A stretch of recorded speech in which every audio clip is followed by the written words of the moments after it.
Avant que le monde ne subisse l'épidémie mondiale que nous connaissons actuellement, la NBA vivait de beaux jours en termes de popularité et d'économie, ce qui interrogea plusieurs journalistes à questionner Adam Silver sur une éventuelle expansion de la ligue en intégrant de nouvelles franchises. Adam Silver ne rejette pas l'idée et a avoué travailler sur le sujet, mais quelles seront donc les villes en pole position pour obtenir une franchise NBA? C'est ce que nous allons voir maintenant. Mexico, capitale du pays voisin sudiste. Après l'arrivée des Raptors et des Grizzlies, la NBA pourrait être intéressée pour une installation au Mexique pour faire suite à l'internationalisation de la ligue nord-américaine et toucher davantage à la communauté mexicaine présente aux États-Unis, la plus grosse minorité du pays. Pour aller dans ce sens, une équipe a tout juste intégré la G-League, la ligue mineure de la NBA, qui fait office de laboratoire, ce qui suggère que le projet est dans sa phase de test. Cependant, le dossier peut être freiné par les tensions entre les deux pays, notamment à cause du sujet de l'immigration et du trafic de drogue, sans parler des déplacements qui seront plus compliqués en raison des trajets internationaux, demandant des papiers spécifiques aux joueurs, ou en raison d'éventuels événements géopolitiques comme on peut le voir avec le cas des Raptors, obligés de déménager en Floride pour participer au championnat, sans aborder le fait que les joueurs devront faire une croix sur les privilèges d'habiter aux États-Unis.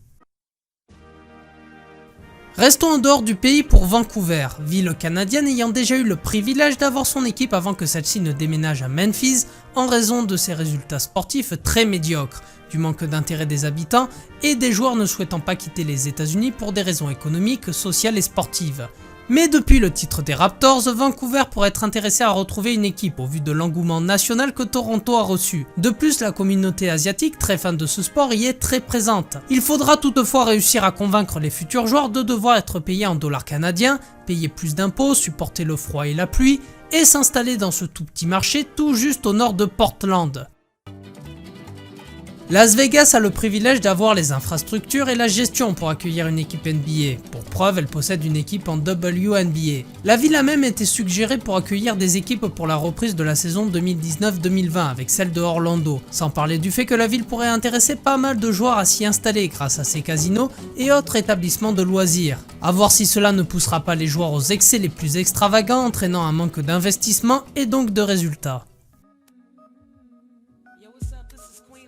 Après le départ des Nets à Brooklyn, le New Jersey est l'état le plus peuplé n'ayant aucune franchise NBA. Bien que l'équipe n'ait jamais eu de résultats probants, elle a néanmoins connu de véritables épopées avec Jason Kidd dans les années 2000 et le Mozart du basket au destin tragique, Drazen Petrovic. Puis en mettant une franchise à l'Est, l'équilibre serait parfait pour l'arrivée de notre première place.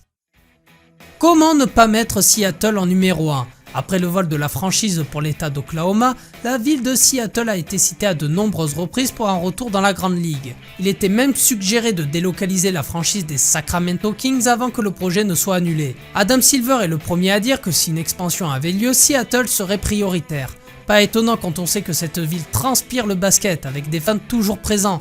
L'équipe est certes connue pour ses périodes côtoyant le bas du tableau, mais elle a quand même eu le privilège d'être titrée en 1979 avant de connaître un nouvel âge d'or lors des fameuses années 90 avec le duo Kemp et Payton qui l'amèneront jusqu'en finale face aux indétrônables Bulls de Jordan.